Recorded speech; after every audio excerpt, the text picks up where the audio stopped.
The Japanese destroyer's searchlight swept the water like a finger of death. It missed our bow by mere feet. We held our breath, engines idled, and PT-164 drifted in the darkness off Vela, Lavella, while 23 of us pressed flat against the deck, trying to become invisible. Behind that destroyer, 3 transports nosed through the Black Solomon Sea, carrying nearly 8,000 soldiers bound for Kolombangara, soldiers who had no idea their voyage would end that night. The date was July 19, 1943.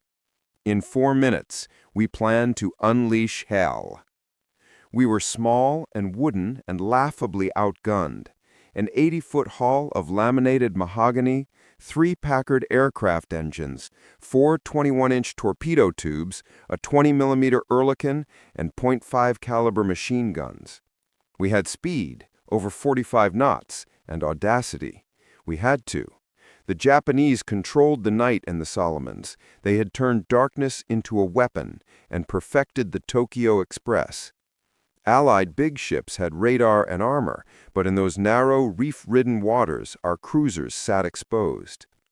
PT boats were born from desperation and ingenuity, wooden speedboats tasked with sinking steel and saving lives ashore. I'd volunteered from destroyer duty after the Navy asked for men willing to take hazardous, experimental assignments. Out of 200 volunteers, 40 were picked. I made it because I could navigate by stars and handle small boats. My first impression of PT-164 at Melville, Rhode Island, was disbelief. This wasn't a warship. It was a speedboat with delusions. The living quarters were a joke. Hot bunking mandatory, no armor to speak of, 1 good hit and we'd be matchsticks. But then I met our skipper, Lieutenant Commander Arthur M. McPhersonson. He'd been at Pearl Harbor, fought at Midway, and had volunteered for PTs because he was tired of being a target. Mac taught us to think like hunters, not sailors. Our crew was a strange, brilliant mix. Dutch Vandenberg, a Yale math professor who could do torpedo solutions in his head. Chief motor machinist's mate Carlos Charlie Mendoza, a racing engine wizard who'd tamed the Packards. Sparks Patterson, a radio man from the submarine service who could sit in absolute silence and pull signals out of the static. And Patrick or Paddy O'Brien, our torpedo man, who treated those Mark 13s like works of art. 12 men total. Gunners, engineers, a cook who doubled as medic, and a handful of seamen who did everything else. We were blacks and whites, city boys and farm kids, school grads and dropouts, united by a simple fact. We had volunteered knowing the odds. Training was brutal. Commander James or Jim Patterson ran a program that stripped away traditional naval habits. PT tactics weren't scaled-down destroyer tactics. They were guerrilla warfare at sea. We practiced high-speed torpedo launches, navigation by sound and zero visibility, and the art of ambush.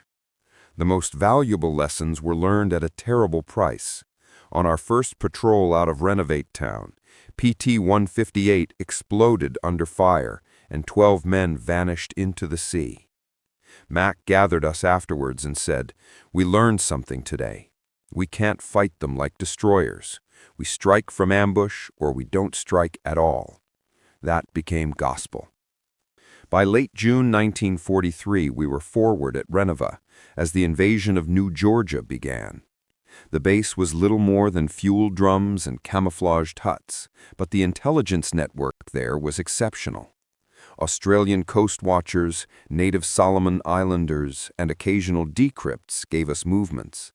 Often we hunted by instinct and experience, learning to use radar shadows, engine throttling, and simple light signals to coordinate attacks the Japanese couldn't anticipate.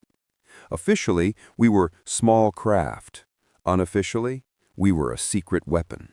On July 18, a coast watcher reported a major reinforcement convoy running through Blackett Strait toward Vela on Kolombangara. 3 large transports, escorts, the works. Commander William Bill Speck told us plainly, "This convoy can't reach Vela. I don't care if you have to ram them." Mac volunteered PT-164 to lead, with PT-168 under Lieutenant Henry Hank Bramwell and PT-171 under Lieutenant J.G. Joseph Joey Antonelli. We made final preparations as the sun bled out over the islands. Patty ran the torpedoes' checks for the 100th time, Mark 13s set to 10-foot depth at 28 knots. Charlie tuned the engines and installed mufflers. Dutch plotted currents, moonlight, and bearing solutions. I checked belts on my twin 50s and loaded armor-piercing and incendiary rounds, every fifth round a tracer. By 2030, we slipped our moorings and moved out under a clouded sky. We tested weapons in short bursts, then returned to silence. The ocean smelled of diesel and decay. Distant artillery from New Georgia was a constant reminder of the stakes. We reached our ambush off Vela Lavella at 2300 hours. Engines down to idle, we drifted in the dark, save for the green phosphorescent glow of our compass. At 2347, a coast watcher reported the convoy bearing 280 at 18 knots, range 15 miles. We moved into position. The math was simple. Their 18 knots versus our 35. If we intercepted at the narrowest part of the strait, their numbers would mean little. At 20 on the X, Dutch sighted dark silhouettes exactly where he'd predicted. 2 destroyers in the lead, 3 transports in column, another destroyer bringing up the rear. We were inside the formation before they knew it. Mac's plan was brutal.